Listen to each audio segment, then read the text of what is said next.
عام انتخابات میں شفافیت کو یقینی بنانے کے لیے متعلقہ اداروں کے ساتھ ساتھ مبصرین نے بھی تیاری مکمل کر لی۔ Free and fair election network کی جانب سے انتخابات کی مانیٹرنگ کے لیے 6000 مبصرین تعینات کیے جا رہے ہیں۔ مزید تفصیلات جانتے ہیں اسلام آباد میں موجود نمائندہ بول نیوز فہد چودھری سے، جو اس وقت نیشنل کوآرڈینیٹر فافن رشید چودھری کے ساتھ موجود ہیں۔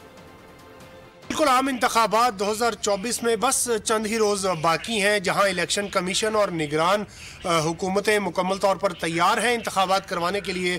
Free and fair election network نے اس مرتبہ کیا تیاری کر رکھی ہے اور الیکشن کے لیے مانیٹرنگ کے لیے کس نظام کے تحت وہ جائیں گے فیلڈ میں؟ ہمارے ساتھ موجود ہے national coordinator free and fair election network Rashid Chaudhry صاحب۔ سر بہت شکریہ۔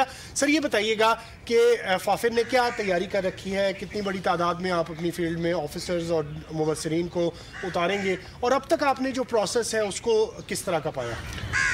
ہماری جو لانگ ٹرم آبزرویشن ہے جو الیکشن سے پہلے ہوتی ہے وہ ہمارے کانسٹیٹوئنسی بیسڈ ہے، یعنی کہ ہر حلقے میں ہمارے آبزرور موجود ہیں، ایک آبزرور کو اس وقت الیکشن کے جو پروسیسز ہیں، جو کیمپین ہیں، ان چیزوں کو مانیٹر کر رہے ہیں۔